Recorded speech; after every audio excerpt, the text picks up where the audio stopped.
Hey, welcome to the Relationship Gumbo podcast. This is our first new show. We used to be here a couple of years ago, and this is the resurgent. My name is Derek Jones. I am a certified relationship coach, a certified emotional intelligence coach, and here at Relationship Gumbo Coaching, we focus on healing first. Healing first. So as you come in, just say hello. Give me a few seconds to make sure that everything is propagating where it needs to go. So I'll be back on the other side in about 30 seconds. Stand by.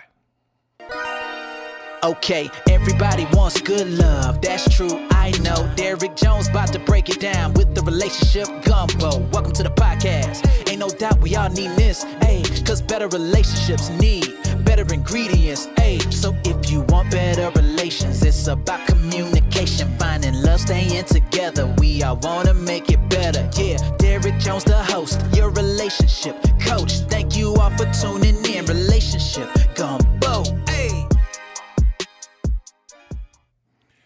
All right, we are back. As everybody comes in, just say hello. I love to see my folks. This is a brand new show, Relationship Gumbo podcast.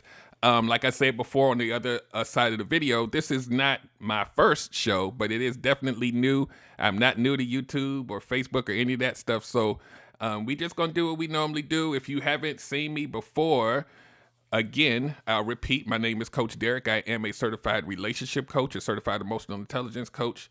And here we do things that revolve around healing first. So tonight, we just going to get busy because I know that once people watch the replay, they don't want to wait a long time to get to the meat and potatoes. So let's do this. So tonight, we are talking about the dating pool. And the dating pool is something that gets discussed a lot, whether it's online or offline. You may call it the dating scene, the dating environment, the dating pool. And one of the things that I hear a lot, right? A lot of people say, everybody in the dating pool is trash. The dating pool has pee in it. And all of these things that we hear. And we're going to talk about why this happens so much. We're going to talk about, is the dating pool responsible for your dating flaws and failures? Or do you have a part to play too? Right? So those of you who follow me, I'm real heavy on TikTok.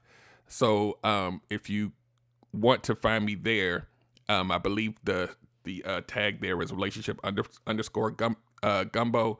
I see my folks coming in. Welcome in, y'all. I see you. So check me out there because I go live there a lot, do a lot of content there as well. I see you, Love Tucker. I'm back, y'all. I'm back. So the dating pool has pee in it, right? So what I always like to discuss about this whole, I hate saying the word pee. Let's call it garbage. The dating pool is garbage. We'll come back to the pee later, even though y'all like saying that word. So let's think about this in context, right? I like to peel back the layers. A lot of people who are dating will say that the dating pool is tainted, right? They'll say that they can't find a suitable person.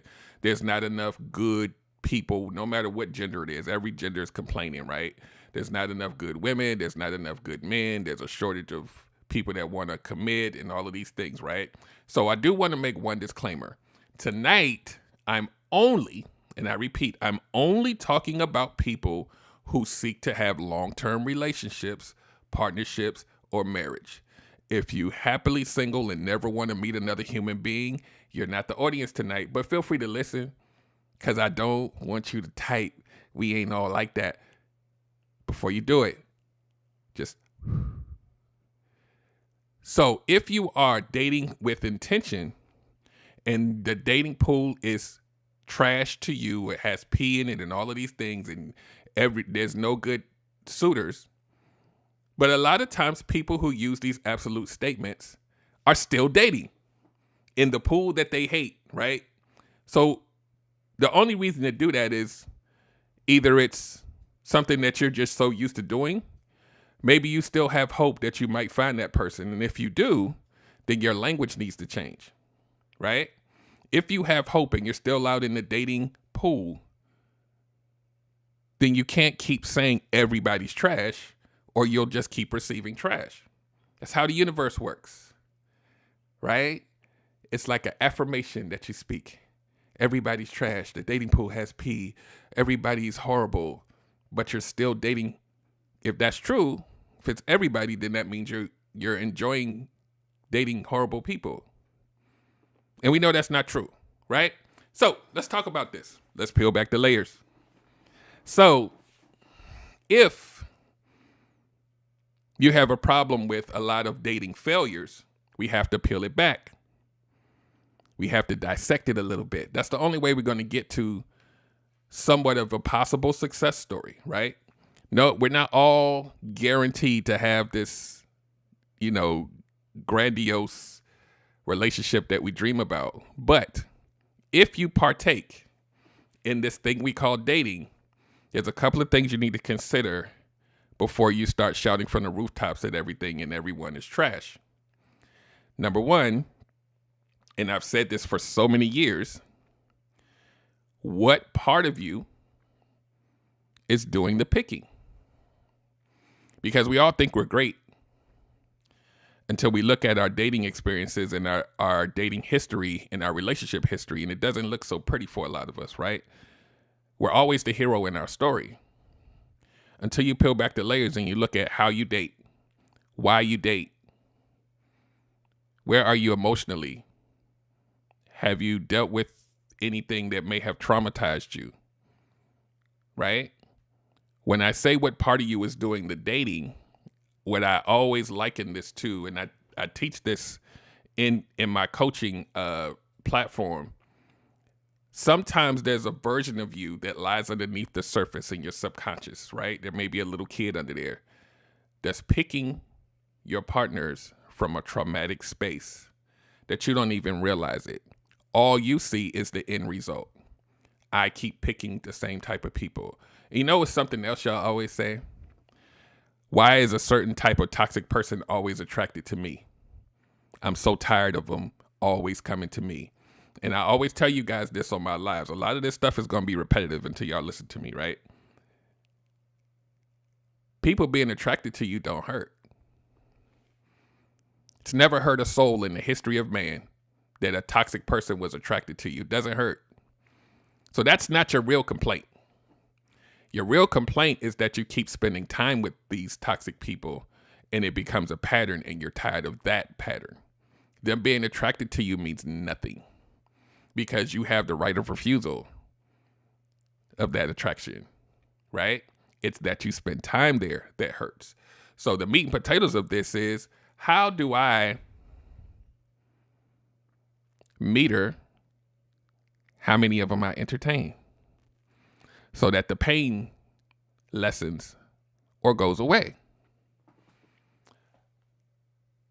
So what I also like to do here tonight, what we're going to do is we're going to do what I call dating math, right? I know y'all hate math, but I don't. This is how you figure out where you're coming from, who you are, right? And we'll talk about some of the things that I have to help you get to your solutions, because in our own brains, in our own minds, we think we know until we see the results. If the results don't match what we think we know, then you need to get new information. And that's what I'm here for as your coach, right? So think about this. Let's go into the land of make-believe. Let's pretend that you have a childhood wound. We'll call it an abandonment wound, right? When you meet people that you like, you're afraid to let them go because of this wound that you've had your whole life, right? We're just doing this for play, right? Just in case. When you go out and date, you're a successful person. Got your head screwed on right. You're nice to people. You're very intelligent. You're going out dating with your best foot forward. But that abandonment wound is still there. It's still bubbling under the surface and you don't even know it's there because you suppressed it. So now, when you go outside, you don't realize that you're choosing people and holding on to people a lot of times too long because of the little kid and not this smart, well-adjusted person that thinks they know what they're doing. Right? So imagine a world where all of your dates and relationships stemmed from that root, without you even realizing that's what it is. And some of you guys know what it is. Some of you guys know that it's there, but you don't know how to work on it, right? And that's one of the gaps that I try to fill, is to teach you the how, right? So imagine that this might be the reason of all of those choices that ended up into spaces where you have had pain, trauma, et cetera, et cetera, et cetera. The only way for you to effectively start to date better is to work on that first before you start going back outside. But most of us don't know to do this. And even if you did, a lot of us need that human interaction so bad that they don't know how to sit down. Right? So now, see, I always going to tell you guys, this story is going to make sense for a lot of you guys once we get to the end, but the middle we got to go through to get to the end, right?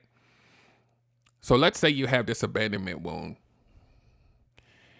And so this lends itself back to when I say, what part of you is doing the picking?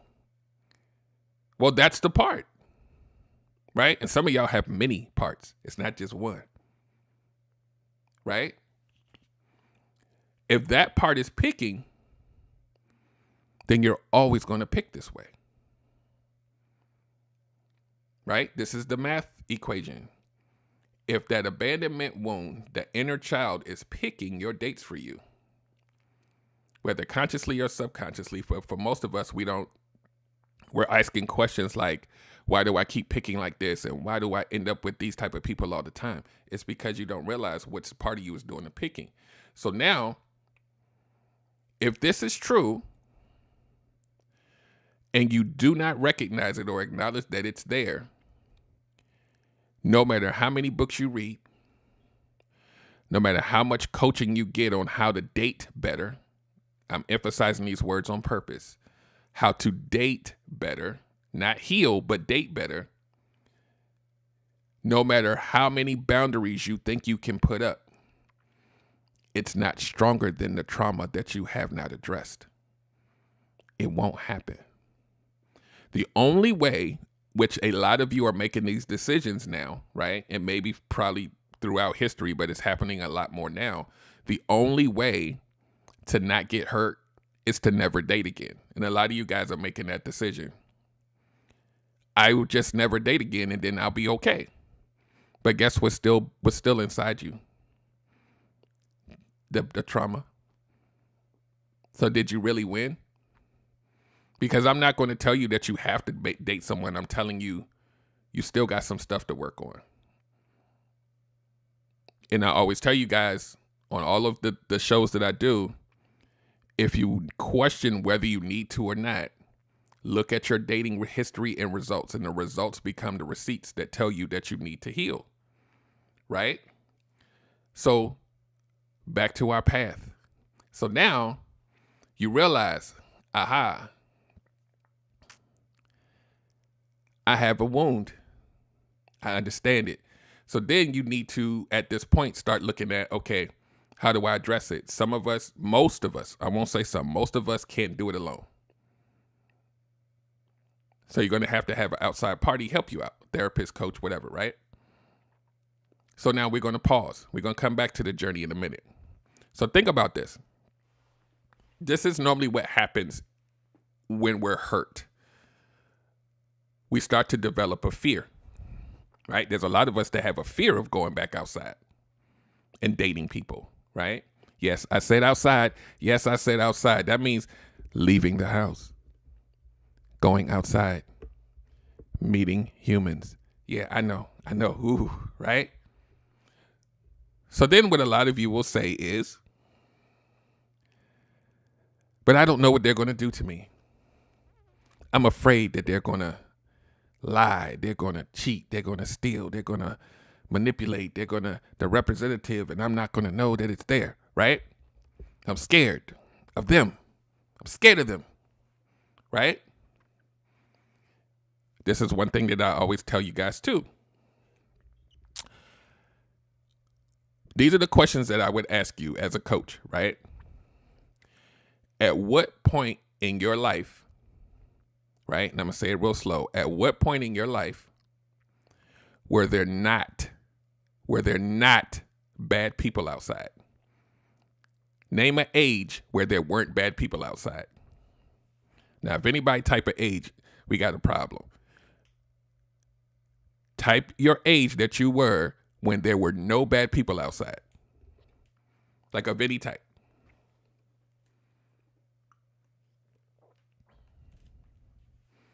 Right? You can't put an age because bad people have been around since the beginning of time. Right?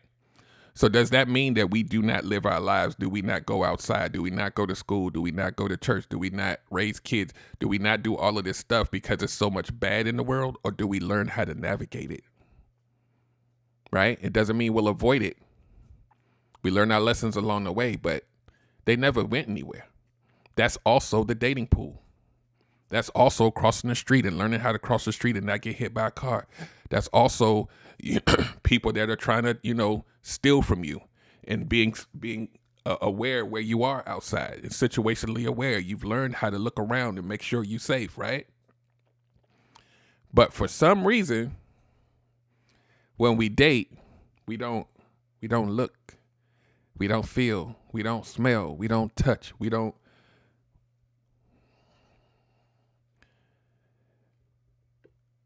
And when we don't do that, then a lot of people that we don't want access to us get access. Right? And then we worry about it on the back end. Right? So there's a couple of places I'm going to take you. We worry about it on the back end and hope for the best. Right? So think about this. Right? Because I'm peeling layers back now. If we know, right? Remember, I told you we're doing math. If bad people exist, then if you're a hopeful person, then you know that good people exist, right? And we know there's a lot of gray.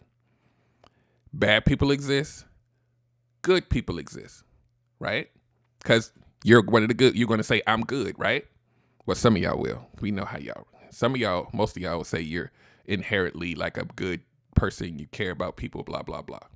So if good people exist, then you're going to have to learn how to recognize the bad so that you stay away from it, right? So here's the thing. Our human bodies, right? Our life experiences teach us things to shy away from. This part is important. Pay attention.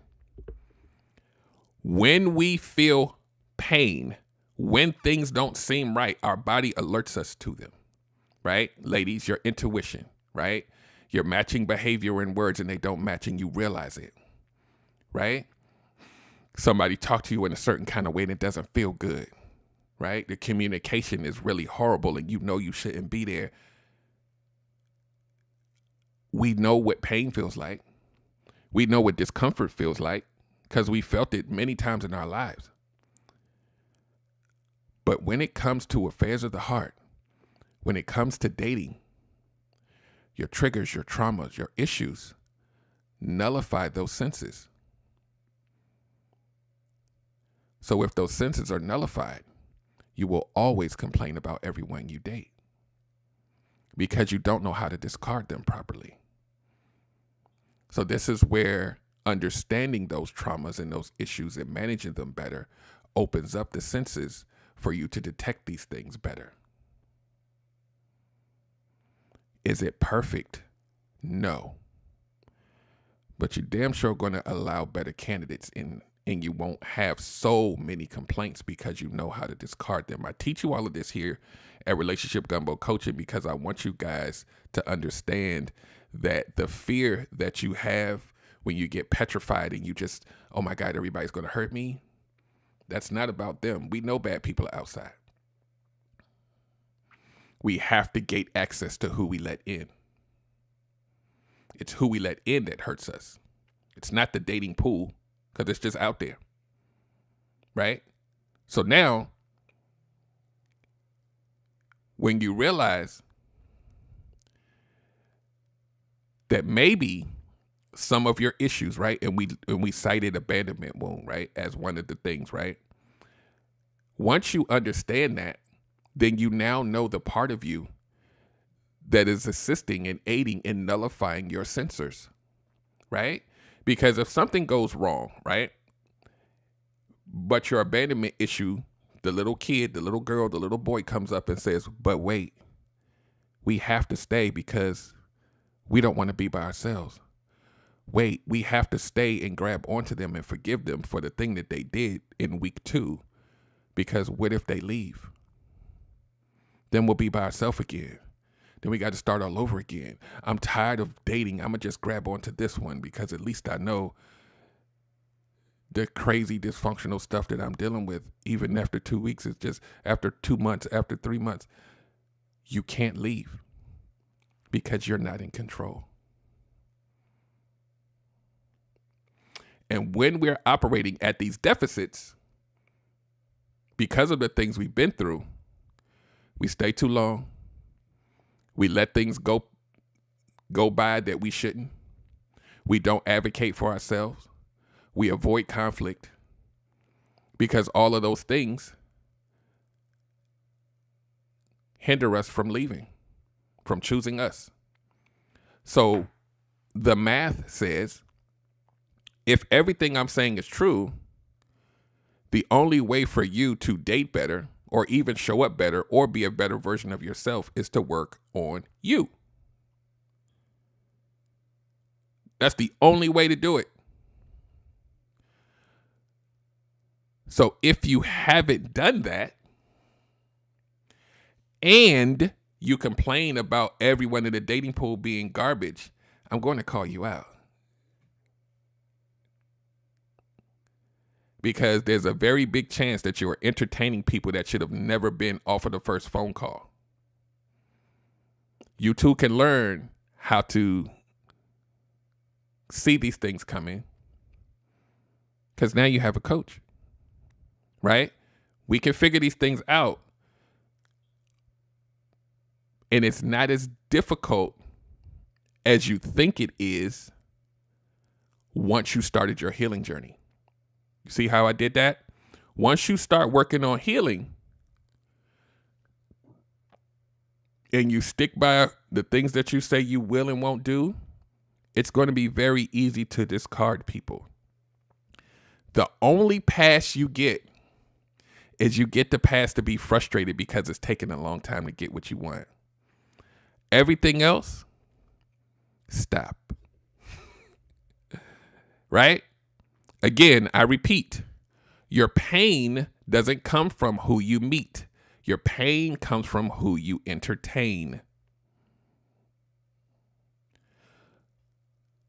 So if you're pained by who you entertain and how many you entertain, then we have to work on that.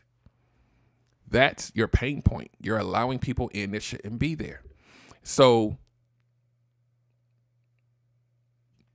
a lot of times when I go through these things, people will say, well, that sounds like a lot to have to do just to go out on a date and do. Let me tell you something.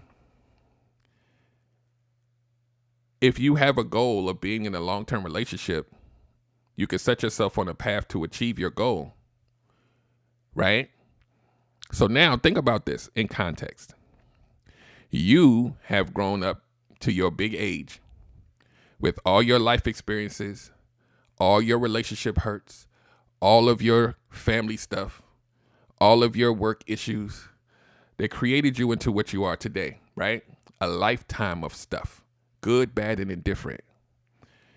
You, wanting to be in a marriage or a long-term relationship, have to find somebody that matches that. Should that happen overnight? Or should it take some time for you to figure it out? So it never was supposed to be easy. Get it? It was never supposed to be easy.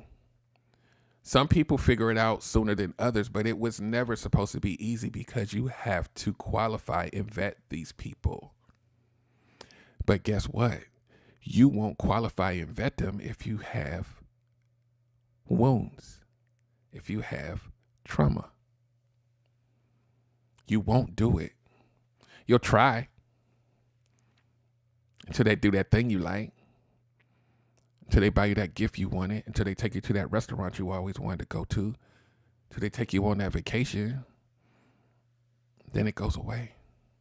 Maybe they just cute. Maybe they over 6'4", and you like, damn. Maybe the woman got a big butt, fellas, and you like, damn, I'm not even gonna ask no questions now. I need that. What part of you is doing the picking?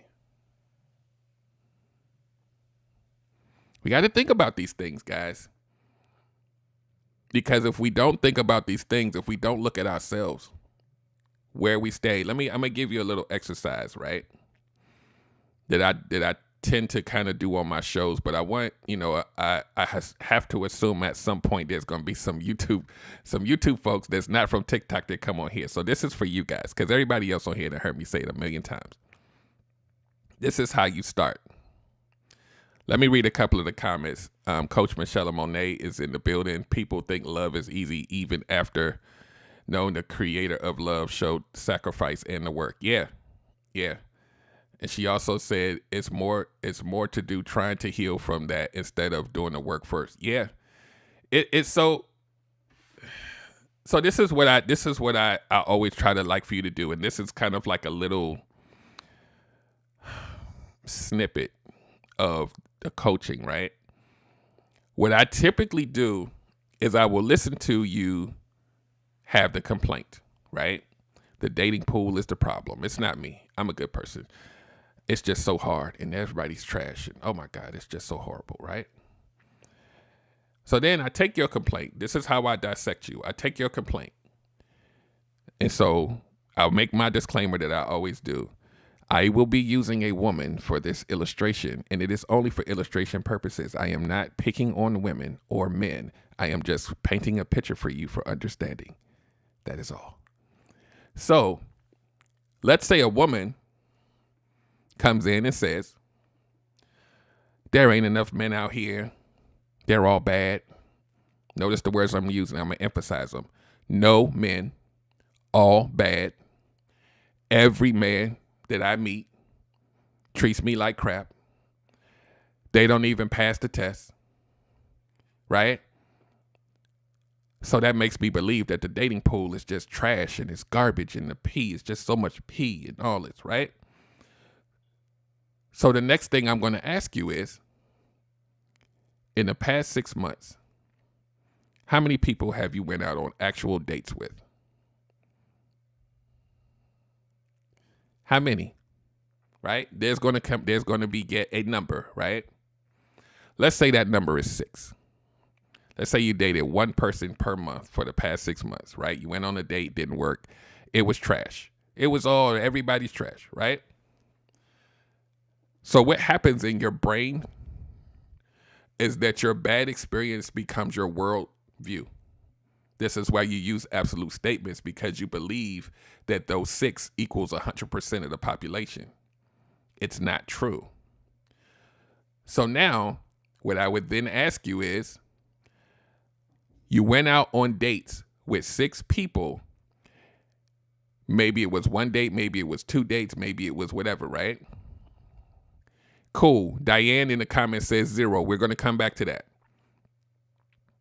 So now you went out and spent time with 6 people that were, as you say, garbage. Number 1, 6 people isn't enough to build a statistic even for your neighborhood. But you've now painted everybody with this big paintbrush. This is your experience. It's only your experience, right? So you haven't had enough at-bats to call everybody trash. So the next thing I'm going to ask you is, where did you meet them, right? We go down this thing. Where are you meeting these people? Most people are meeting people within a certain small mile radius from their home, right? You see where I'm going with this? It's impossible for you to say everyone when you exist in a comfort zone. And a lot of times in that comfort zone, it's so small that you're going to find so many similar types of people. And then you latch on to them. Like, imagine this.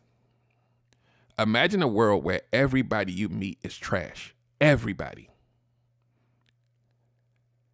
The first thing somebody going to ask you is, where are you meeting these people? Well, I go out to happy hour every Friday and, I just be getting phone numbers. You're meeting everybody at the same place. This is what we do as humans. We love comfort. And we hope that our diversity in people will come from this little minute space.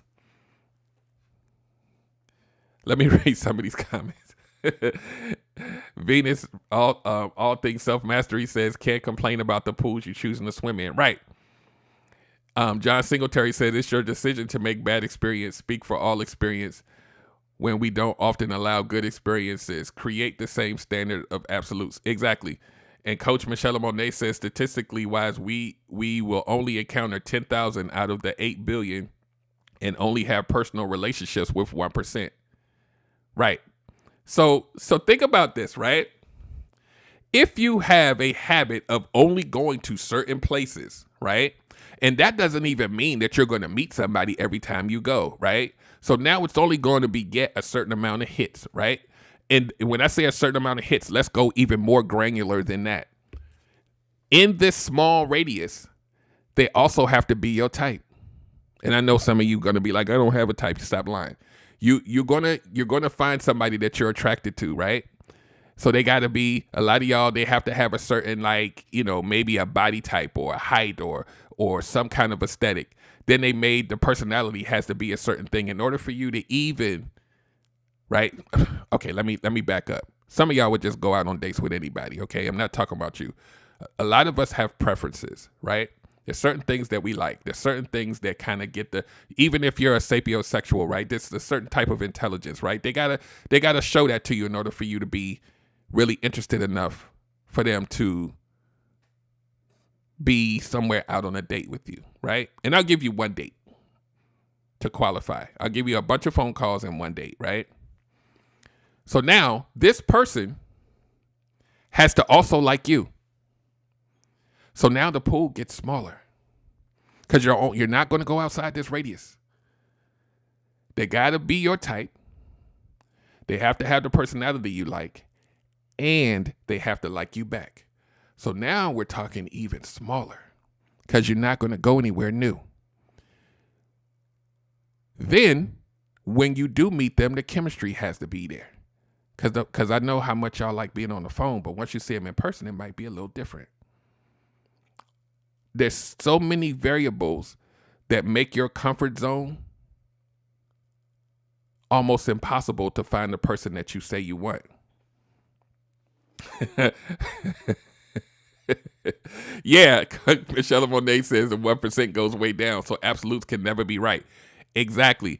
So if this math is true, your complaints mean nothing. You can't even complain about the dating pool because you haven't even participated into it enough to even make a statement. So when you come to me as a coach, I'm going to stop you right there and I'm going to be like, all who? Who's all? How many dates you been on? How many first dates and second dates you been on in the past 6 months, right? Let's say you went on 30. It's still not enough. Because if you go on 30 horrific dates, now I'm still looking at you. Because you picking consecutively 30 people that end up trash in a row. Right? Like you don't even have one in there that says, well, they seemed like they was cool. It just didn't work out. You don't even have them. Everybody just horrible. How you pick 30 horrible people? That means you talk to them on the phone and spent time with them.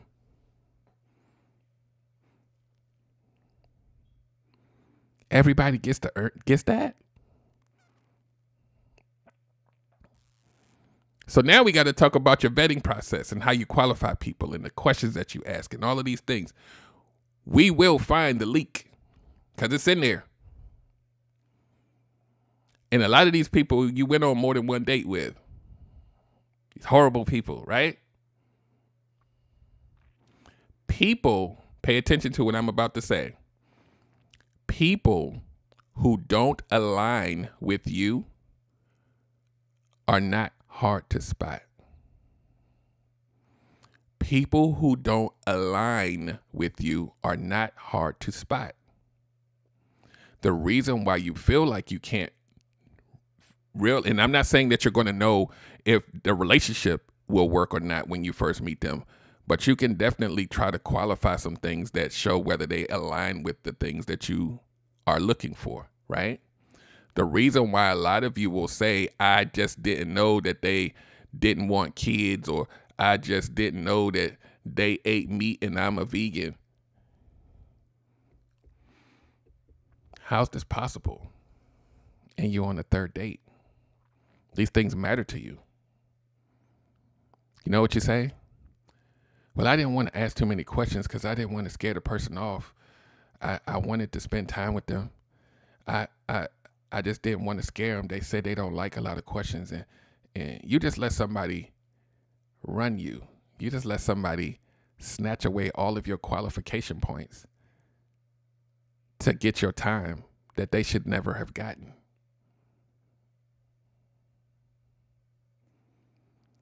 Yeah. Yeah. So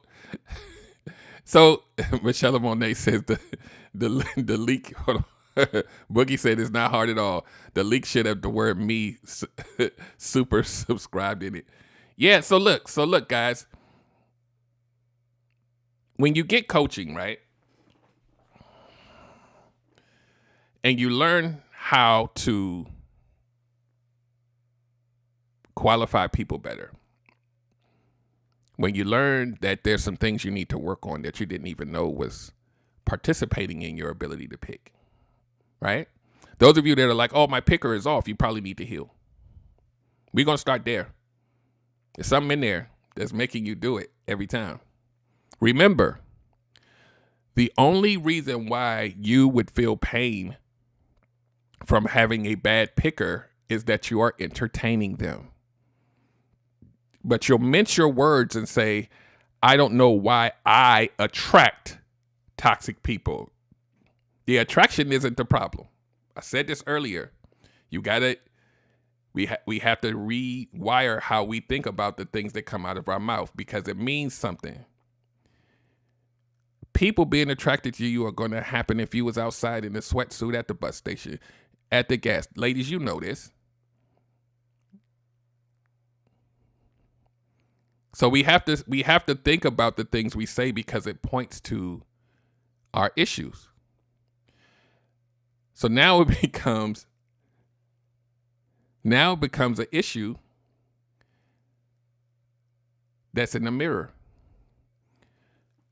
So think about this.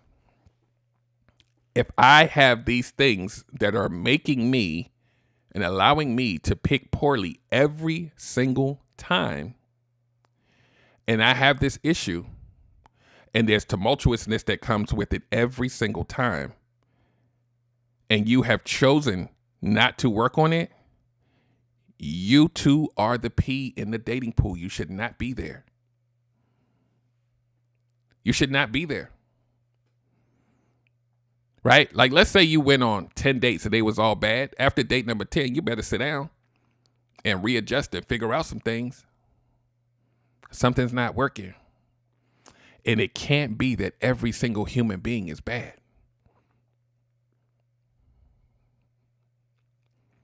Because when I ask you where you met them, that's gonna be check mark number 1. Where did you meet them?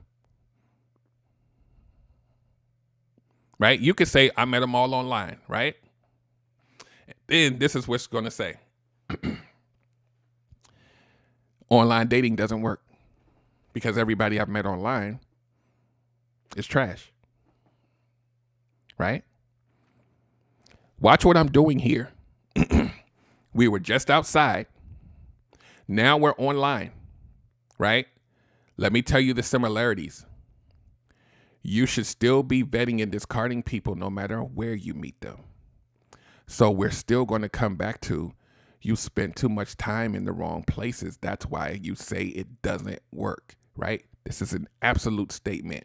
It doesn't work, right? Staying in places that you shouldn't be doesn't work. But the mechanism by which people are meeting could work with better qualifying factors and discernment and all of these things that we innately have. And sometimes we don't innately have them. Sometimes we have to learn them. That's why we coach, right? So for those of you who have a fear of online dating, I'm always going to point back to you. Because here's the thing, and I'm going to say this real quick. Let's say you have 100 at-bats online. Let's say you met 100 people. Notice what I'm saying. You met 100 people. You matched with 100 people, right? 100. Let's say you met these 100 people in 2 months, right? It's a small window. You met 100 people in 2 months. Met, meaning you had a single interaction. 100, right? I'm doing this number on purpose. But you discarded 95 of them before you even saw them in person. Where's the pain?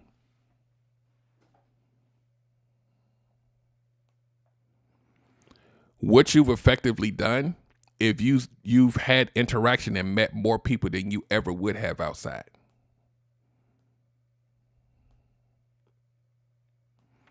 Because everyone should not qualify. So if you don't know how to do this, I teach you how to do this in my coaching, right? But your pain shouldn't be coming from people that you push away before you even get to know them. You pushing strangers away, that doesn't hurt. It shouldn't hurt. Here's the thing. If it does hurt, then you still got things to work on, right? You may have a rejection wound somewhere in there and you feeling rejected because it's not like there's always going to be an origin story for why you have the pain. I'm a firm believer that everything we do has an origin story. We just have to be curious enough about the why to get to it. And like I said, a lot of times we don't know how. So we're going to have to ask for help. And I know that's difficult. Yes, Michelle Monet said you have to practice. Yeah. What better practice than to go somewhere where you can get 100 at-bats? You know how much you're going to learn about communication, personalities, human behavior, and all of that?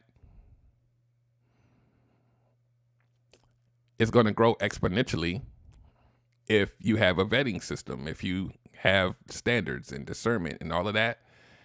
You're going to learn a lot about people, and it's not going to be that they're all trash.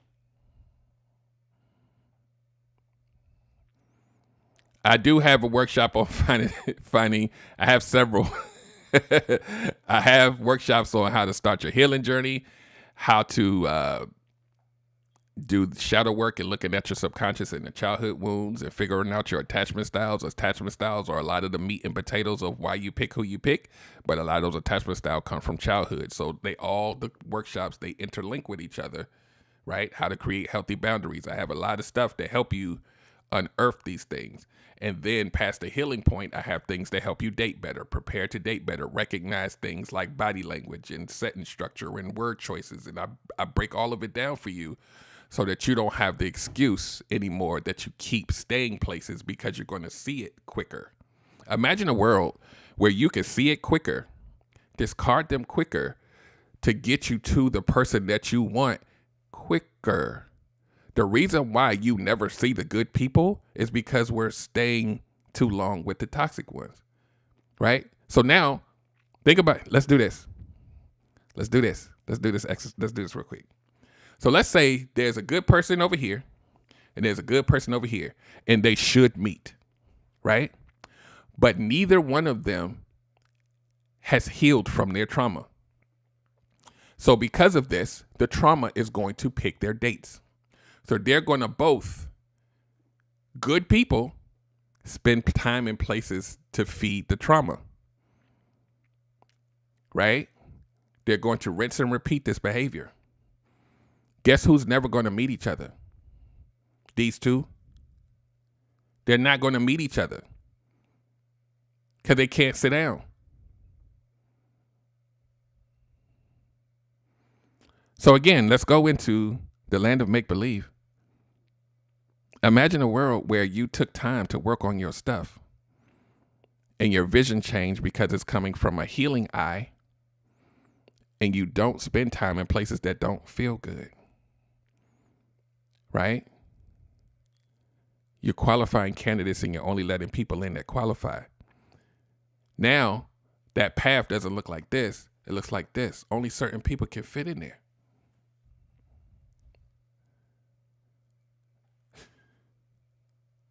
On a healing, everybody should start with how to start your healing journey, right?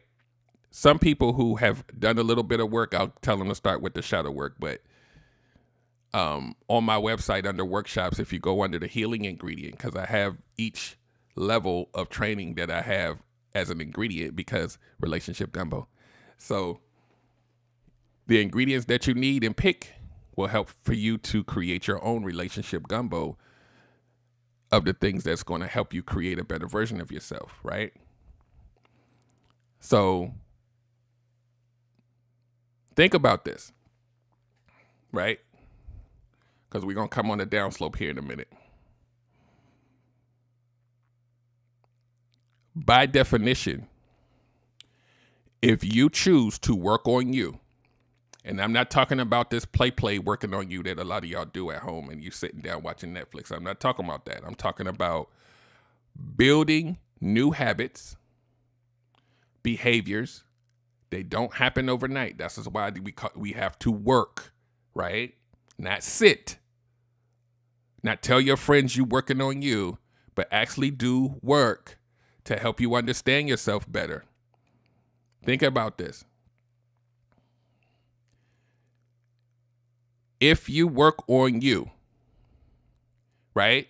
And it doesn't always have to be in a relationship space, right? There's a lot of personal development stuff that we all need to do. If you work on yourself, you understand yourself better, you move different, you see different because you are healing, then you have to make different choices because you're not even the same person anymore. The old choices won't fit. It's going to stink. It's not even going to feel, your not feel right energy is going to be, it's going to be on 100. You're going to be like, wait, no, you can say no now. Oh my God, you can say no. When you become this person, you have to qualify better candidates because you're different. So once you become this better version of yourself and you achieve some peace in your life and you qualify better candidates, your complaints go away.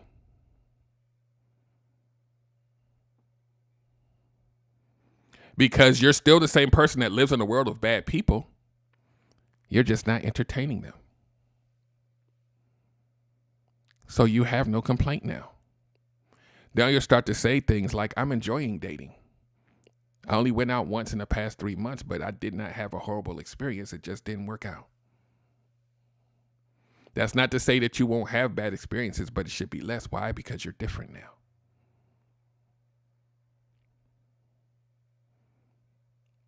But if your trauma is picking for you,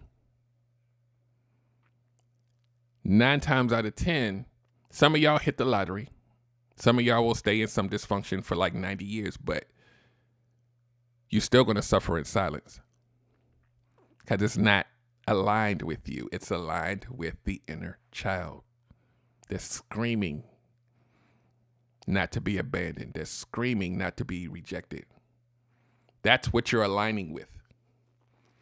So if that's driving you, you're going to just put somebody there, defeat it, and get you a temporary Band-Aid.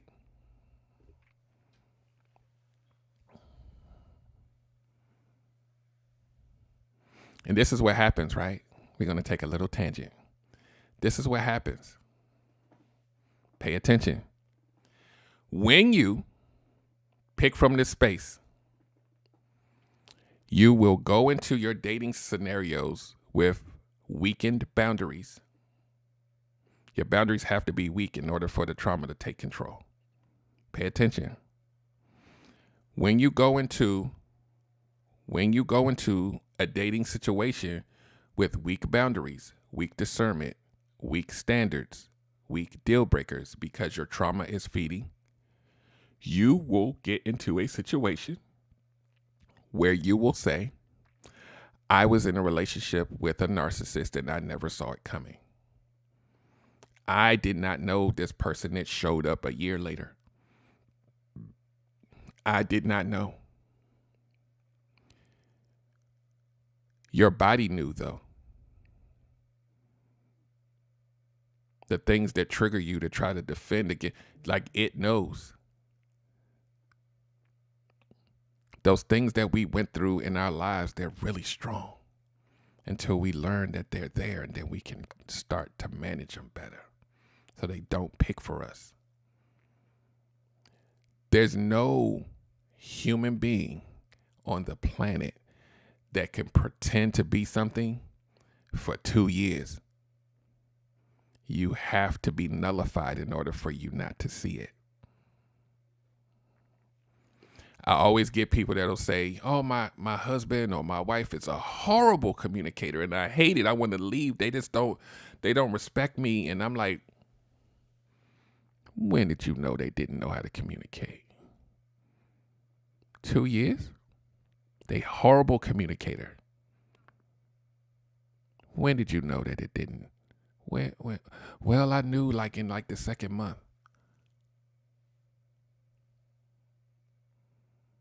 And I just hate it. What? One of your deal breakers. You walk right past it. You know, the interesting thing about the human body is that it knows danger.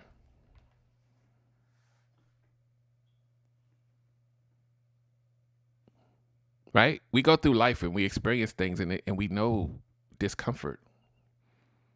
But that trauma needs to be fed more than you need to have boundaries.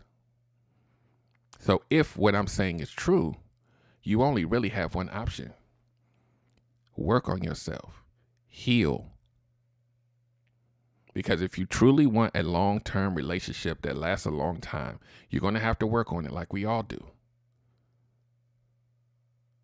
The cost benefit for you is to make sure that you show up better so that you don't have to keep running yourself through this hamster wheel of pain.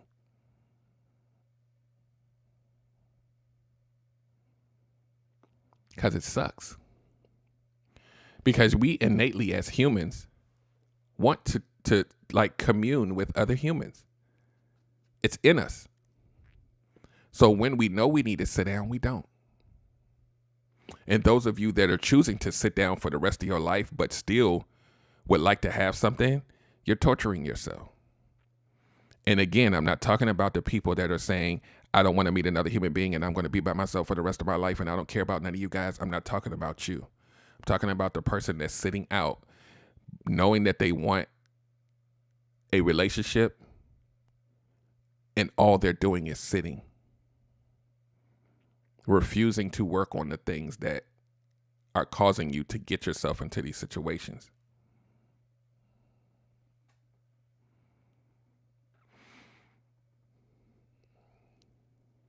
Yeah.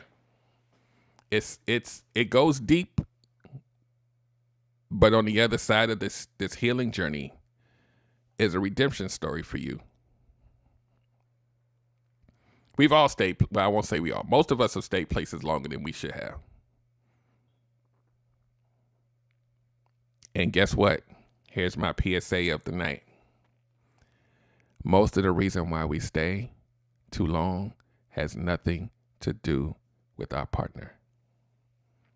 I know.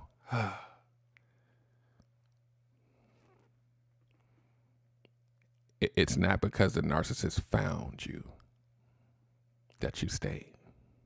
It's not because this dysfunctional relationship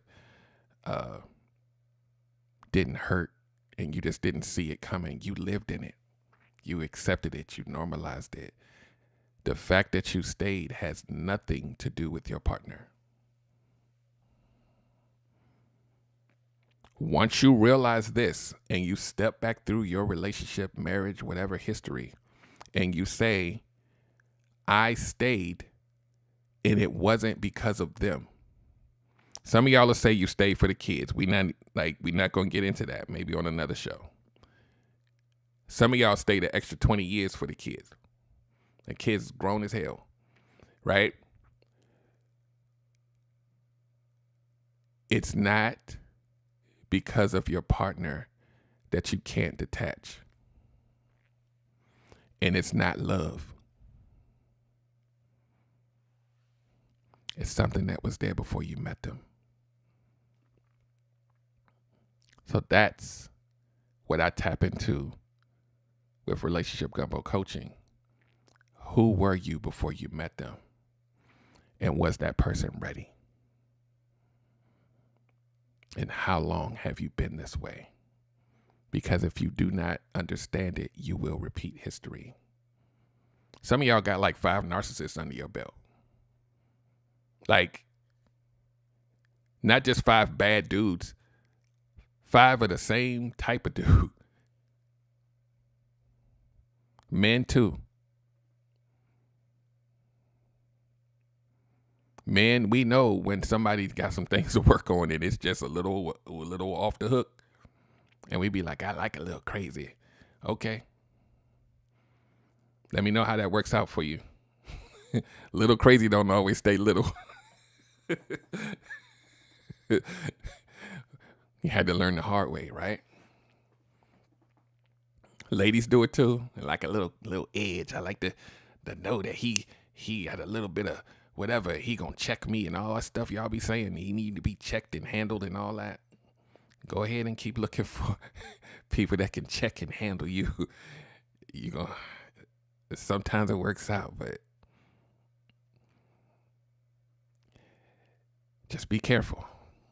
So I'm gonna start wrapping this up, guys. I thank you guys for coming. Make sure that you next time bring a +3. I'm gonna be doing some more every Tuesday at 8 p.m. I'm gonna be doing this, right? But I might have some topics that's gonna be funny. We're gonna have some serious ones. Every now and then I may pop in a guest, but it may be like once a month, but that's not gonna be the tone of the show. Because I really want you guys to build understanding. I want you to understand that when you come and watch these lives, this is just a portal to the fix. The fix happens off of here, and I'm here for you. You do not have to go through your healing journey alone. I know it's a scary place, but I got you. Make sure that you subscribe, like, and do all the things that let YouTube know that you like to hear. I'm going to start pushing more people here. This is technically going to be a YouTube podcast. So it's a video only podcast. It's not going to be audio and like on Spotify and all of those things. We're going heavy on the video every week. And if you guys like audio, just go to YouTube. Like, let me tell you what to do. If you like audio, go to YouTube, right? There's going to be a playlist of these that happen, right? And just don't look at your phone screen. Just listen to it. So